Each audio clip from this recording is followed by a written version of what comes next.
Nepal stock exchange नेप्सेले हालै अघि सारेका कारोबार सम्बन्धी नीतिगत परिवर्तनलाई केवल नियम संशोधनका रूपमा मात्र नभई पुँजी बजारको संरचनागत रूपान्तरण तर्फको संकेतका रूपमा हेर्न थालिएको छ।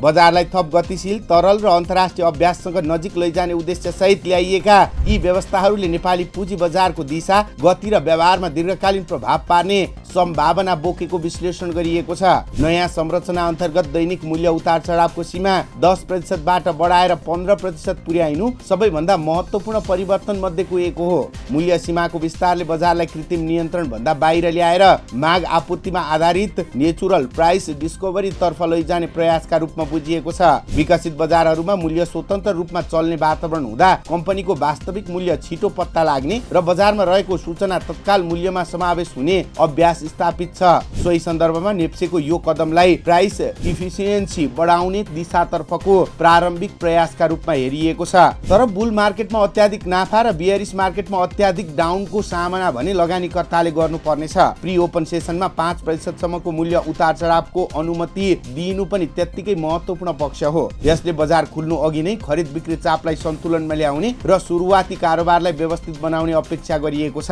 अन्तर्राष्ट्रिय बजारहरूमा प्री ओपन सेसनलाई इन्फर्मेसन एब्जर्प्सन फेजका रूपमा लिइन्छ, जहाँ रातभर आएका सूचना, अन्तर्राष्ट्रिय बजारको प्रभाव तथा संस्थागत निर्णयहरू प्रारम्भिक मूल्यमा समायोजन हुन्छन्। नेपालमा पनि यो अभ्यास बलियो बन्दै जाँदा सुरुवाती अस्वाभाविक ग्यापहरू क्रमशः घट्ने विश्वास गरिएको छ। सर्किट ब्रेकर प्रणालीमा गरिएको पुनर्संरचनालाई जोखिम व्यवस्थापनको दृष्टिले महत्त्वपूर्ण मानिएको छ। अब 5% को प्रारम्भिक उतार चढावमा कारोबार अस्थायी रूपमा रोक्न र त्यसपछि 8% को स्तरमा पुगेमा दिनभरकै कारोबार बन्द गर्ने व्यवस्था ल्याइएको छ। यसले बजारलाई अचानक आउने तीव्र उतार चढावलाई नियन्त्रण गर्ने मात्र होइन, लगानीकर्तालाई मनोवैज्ञानिक रूपमा कुल डाउन समय दिने कार्य गर्ने विश्वास गरिएको छ।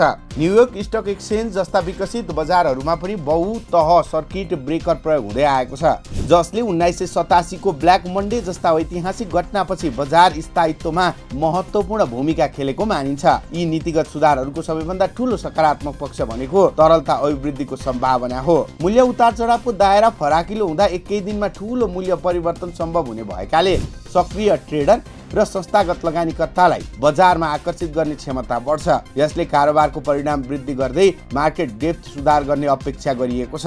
तर यो नियम विशेष गरी इन्ट्राडे र सर्ट सेलमा महत्त्वपूर्ण मानिन्छ। यो नियम आउनुमा नेप्सेले निकट भविष्यमा सर्ट सेल र इन्ट्राडे ल्याउने तयारी गरेको हुन सक्ने कतिपयले आकलन गरेका छन्। तरलता बढ्नुको अर्थ केवल कारोबार बढ्नु मात्र होइन, बजारमा प्रवेश र बहिर्गमन सहज हुनु, स्प्रेड घट्नु र मूल्य निर्धारण प्रक्रिया विश्वसनीय हुनु पनि हो। अर्कोतर्फ यी सुधारहरूले दीर्घकालीन रूपमा संस्थागत लगानीकर्ताको सहभागिता बढाउने आधार तयार गर्न सक्छ।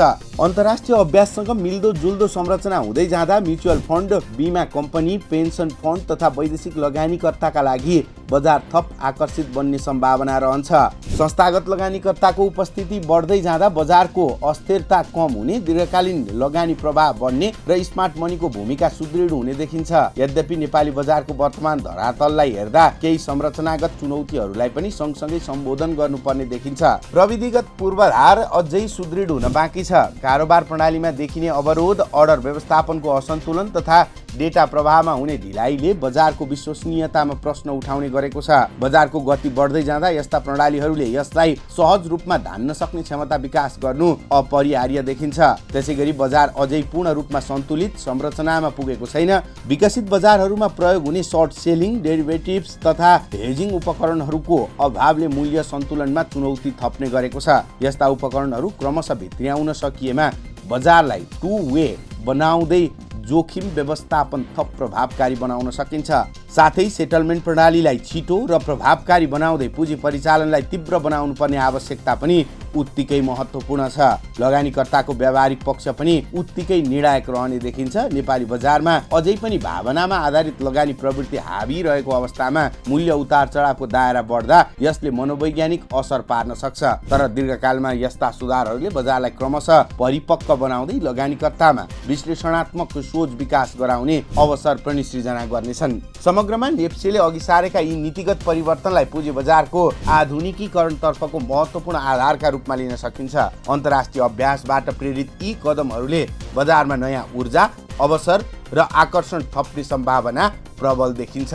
यदि प्रविधि, नियमन र लगानीकर्ता शिक्षालाई सँगसँगै सुदृढ गर्दै अघि बढ्न सकियो भने यी सुधारहरूले नेपाली पुँजी बजारलाई दीर्घकालीन रूपमा पारदर्शी, स्थिर र विश्वसनीय प्रणालीमा रूपान्तरण गर्ने मार्ग प्रशस्त गर्नेछन्। नेप्से ट्रेडिङ न्युजका लागि दिपेश घिमिरे, काठमाडौँ।